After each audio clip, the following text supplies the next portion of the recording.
Okay, so the last we saw you was behind the scenes for Coog on the Clock. What's it like doing your own show?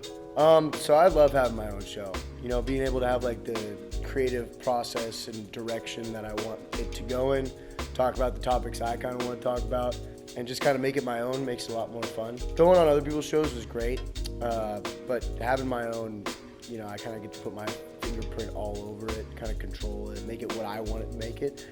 So I really enjoy having my own show.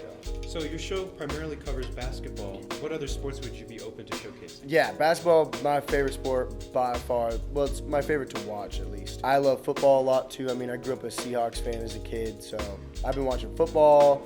I played soccer all the way up until I came to WSU. I've been a Mariners fan since I was a kid too, but I don't necessarily like talking about baseball as much anymore because the Mariners haven't made the playoffs for 20 years, so it kind of took the life out of me with that one. But basically all the major sports, football, basketball, baseball, soccer. The only one I really don't is like hockey. That's about it. I just don't get it. So WSN seems pretty closely knit. How do you feel about the potential change in getting your guys' own department in Cable 8?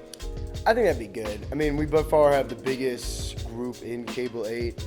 Pretty like self-sufficient, I would say. Like we're pretty like a well-oiled machine, especially at this point in the semester. So I think it'd be an overall really good thing to have their own like branch department of it. Just because it is so big and kind of so different than most of what else happens, that I think it kind of should be governed by its own kind of body. So how do you decide who should co-host with you? We go to the meetings. We have them every Thursday at about 3 o'clock. I just go, who wants to come on the show this week?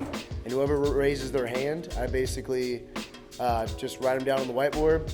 I look at the slate of games. But yeah, basically then I just assign a game, try to pick the best 3 games from that weekend, and then just have them come on. We talk about the game. I also text them and I talk about a couple of topics that I want to address besides the game. Like we'll talk about the game for a little bit, and then we'll be like, what is this team's playoff chances? How did this game affect those playoff chances? That type of stuff.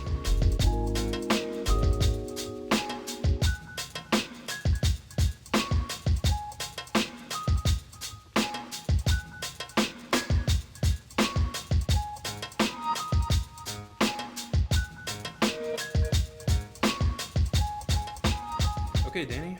So what are you covering today for the Fastbreak?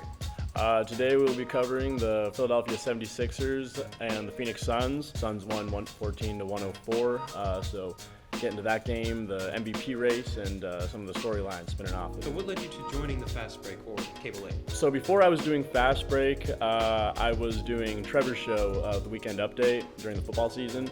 And all throughout that show, I was very much looking forward to the NBA season starting so that we could get into the actual NBA show. And so I've had my eyes on this show for a while now. Basketball is my favorite sport, love the NBA, so very, very pumped to be a part of this. And how do you feel about being talent for the Fastbreak? Are you open to doing any more shows? Yes, I'm generally speaking Drew's #1 volunteer when it comes to doing the Fastbreak. I really enjoy it, so I do plan on continuing to do it. Next semester I plan on being a producer though, so maybe even own this show one day. All right, thank you. My pleasure. Cool. Alrighty. Thank you.